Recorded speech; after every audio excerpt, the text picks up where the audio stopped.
Kanker payudara merupakan salah satu jenis kanker yang paling umum di kalangan wanita di seluruh dunia, dengan berbagai subtipe yang memiliki karakteristik dan respons terhadap pengobatan yang berbeda. Oleh karena itu terdapat salah satu referensi terbaik adalah buku berjudul Mengungkap Potensi Mangostin, Terobosan Baru dalam Terapi Kanker Payudara 3 Negatif Melalui Jalur Pensinyalan WNT, Catenin, karya Dr. Apoteker Citra Dewi. Buku ini menyajikan kajian mendalam mengenai mangostin, senyawa alami yang ditemukan dalam buah manggis, sebagai kandidat potensial dalam pengobatan kanker payudara 3 negatif, triple negative breast cancer TNBC. Kanker payudara 3 negatif merupakan jenis kanker yang lebih agresif dan sulit diobati karena tidak merespons terapi hormon atau HER2, targeted therapy. Dalam konteks ini, buku ini memberikan wawasan yang berharga tentang bagaimana mangostin dapat menjadi alternatif pengobatan yang menjanjikan bagi pasien yang mengalami resistensi terhadap terapi konvensional. Salah satu fokus utama buku ini adalah mekanisme modulasi jalur pensinyalan WNT, catenin oleh mangostin. Penjelasan yang terperinci mengenai proses pengikatan mangostin pada target protein GSK3 memberikan pemahaman yang lebih dalam tentang bagaimana interaksi ini berperan dalam mengatur jalur pensinyalan yang mempengaruhi pertumbuhan dan proliferasi sel kanker.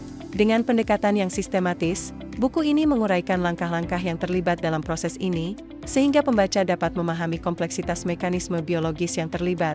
Selain itu, buku ini juga membahas berbagai mekanisme biologis yang dapat dimodulasi oleh mangostin, termasuk inhibisi proliferasi sel, induksi apoptosis, dan potensi pengurangan metastasis sel kanker. Penjelasan yang komprehensif mengenai efek mangostin pada sel kanker memberikan gambaran yang jelas tentang bagaimana senyawa ini dapat berkontribusi dalam pengembangan terapi kanker yang lebih efektif.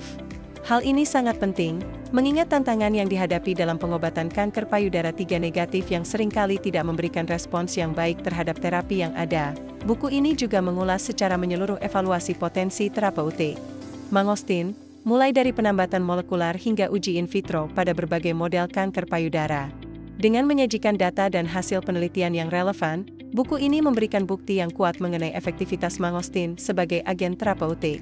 Pembaca akan menemukan informasi yang berguna untuk memahami bagaimana penelitian ini dapat diterapkan dalam praktik klinis dan pengembangan terapi baru. Secara keseluruhan, buku ini merupakan sumber yang sangat berharga bagi para peneliti, profesional medis, dan mahasiswa yang tertarik pada bioteknologi, farmakologi, dan terapi kanker. Anda bisa mendapatkan buku ini di www.buku.asia atau melalui marketplace kami di Shopee, Tokopedia, dan TikTok Shop dengan link yang sudah dicantumkan. Selalu support channel kami dengan like dan subscribe, serta share ke orang sekitar Anda.